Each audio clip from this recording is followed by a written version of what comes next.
नमस्ते। कभी सोचा है एक देश को बिल्कुल जीरो से कैसे बनाया जाता है? आज हम बात करेंगे आधुनिक भारत के जन्म की। ये कहानी है कि कैसे अनगिनत बिखरे हुए टुकड़ों को जोड़कर एक राष्ट्र का सपना पूरा किया गया। और यही वो सवाल था जो 1947 में भारत के सामने खड़ा था। पर देखिए, ये सिर्फ एक सवाल नहीं था। इसके पीछे था इतिहास, राजनीति और करोड़ों लोगों की उम्मीदें। सब कुछ दांव पर लगा था। तो 1947 में भारत की शुरुआत कैसी थी? बहुत ही मुश्किल। एक तरफ देश बंटवारे का दर्द झेल रहा था, अर्थव्यवस्था पूरी तरह से चरमरा चुकी थी, समाज धर्म, जाति और भाषा के नाम पर बटा हुआ था, और ऊपर से ज्यादातर लोग गरीबी और अशिक्षा की मार झेल रहे थे।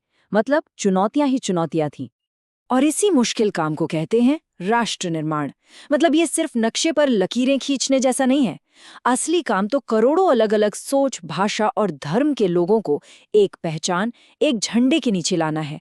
तो चलिए देखते हैं कि ये सब हुआ कैसे। तो सबसे पहली और शायद सबसे बड़ी चुनौती थी एकता। उस वक्त भारत एक देश जैसा नहीं बल्कि कई छोटी छोटी रियासतों और अलग अलग पहचानों का एक झुंड सा था। अब सवाल ये था कि इन सबको एक साथ लाया कैसे जाए। 500 से भी ज्यादा। सोचिए, आजादी के वक्त भारत में 500 से ज्यादा रियासतें थीं। मतलब छोटे छोटे राज्य, हर एक का अपना राजा, अपना कानून। जरा सोचकर देखिए, इन सबको एक झंडे के नीचे लाना कितना बड़ा, कितना मुश्किल काम रहा होगा। और इन सभी रियासतों को भारत में मिलाना, ये कोई विकल्प नहीं था, ये जरूरी था। अगर ऐसा नहीं होता तो देश शायद बनते ही बिखर जाता। ये एक बहुत बड़ी पॉलिटिकल और डिप्लोमैटिक पहेली थी, जिसे हर हाल में सुलझाना ही था। और इस पहले से ही मुश्किल काम को और भी मुश्किल बना रहा था बंटवारे का गहरा जख्म।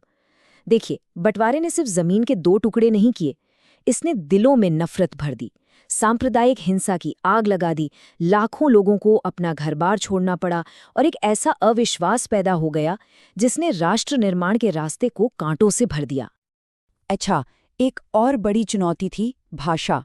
भारत में इतनी सारी भाषाएं थीं, तो एक सवाल ये भी उठा कि क्या ये सारी भाषाएं देश को जोड़ने का काम करेंगी या फिर तोड़ने का। शुरू शुरू में तो जो लीडरशिप थी, वो भाषा के आधार पर राज्य बनाने को लेकर बहुत हिचक रही थी।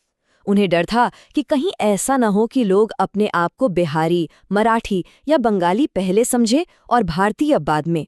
मतलब कहीं क्षेत्रीय पहचान राष्ट्रीय पहचान पर भारी न पड़ जाए। लेकिन हुआ इसका ठीक उल्टा।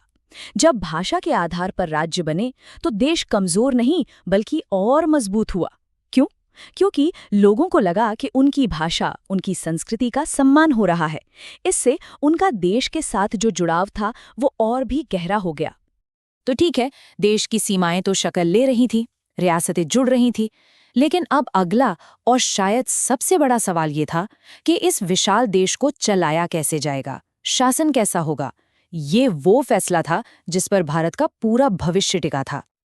और यहाँ भारत ने एक बहुत ही साहसिक फैसला लिया। उस दौर में जब देश में इतनी गरीबी और अशिक्षा थी, तब लोकतंत्र को चुना गया। और कैसा लोकतंत्र? जिसमें हर वयस्क को वोट का अधिकार हो, एक पार्लियामेंट्री सिस्टम हो, एक लिखा हुआ संविधान हो और एक आजाद न्यायपालिका हो। ये उस समय के लिए एक बहुत बड़ी बात थी। देखिए, लोकतंत्र को सिर्फ एक सरकार चलाने का तरीका नहीं माना गया। इसे भारत जैसी विविधता वाले देश को एक साथ रखने का सबसे अच्छा जरिया समझा गया। एक ऐसा सिस्टम जहां लड़ झगड़ कर नहीं बल्कि बातचीत से मसले सुलझाए जा सके और कानून की नज़र में हर नागरिक बराबर हो। अच्छा, अब आते हैं तीसरी बड़ी चुनौती पर, और वो थी अर्थव्यवस्था। अंग्रेजों से विरासत में हमें एक पिछड़ी और खोखली इकोनॉमी मिली थी। अब इसे जीरो से खड़ा करना था। और ये आर्थिक समस्याएं कोई एक दो नहीं थीं, बल्कि एक दूसरे से बुरी तरह उलझी हुई थीं। खेती पिछड़ी हुई थी, नए उद्योग थे नहीं, गरीबी और बेरोजगारी चरम पर थी। ये एक ऐसा दुष्चक्र था जिसे तोड़े बिना देश का आगे बढ़ना नामुमकिन था। तो इस दुष्चक्र को तोड़ने के लिए भारत ने एक बीच का रास्ता अपनाया, जिसे कहा गया मिश्रित अर्थव्यवस्था या मिक्स्ड इकोनॉमी। मतलब न तो सब कुछ सरकार के हाथ में होगा और न ही सब कुछ प्राइवेट कंपनियों के भरोसे छोड़ा जाएगा। तय ये हुआ कि सरकार और निजी उद्योग दोनों मिलकर देश के विकास का इंजन बनेंगे। तो अब एक सवाल मन में आता है, कि आखिर भारत ने इन सभी बड़ी बड़ी चुनौतियों का, देश को एक करना, लोकतंत्र बनाना और अर्थव्यवस्था को पटरी पर लाना, इन सबका सामना एक साथ कैसे कर लिया? इसका एक बहुत बड़ा श्रेय जाता है उस दौर के नेतृत्व को। वो बहुत ही मुश्किल समय था और उस वक्त भारत के शुरुआती नेताओं ने जो विजन, जो स्थिरता दिखाई, उसी ने देश को बिखरने से बचाया और एक साथ जोड़े रखा। और उन्हीं शुरुआती सालों में जो फैसले लिए गए, असल में वही आज के भारत की नींव बनी। एक स्थिर पॉलिटिकल सिस्टम, एक मजबूत फेडरल स्ट्रक्चर।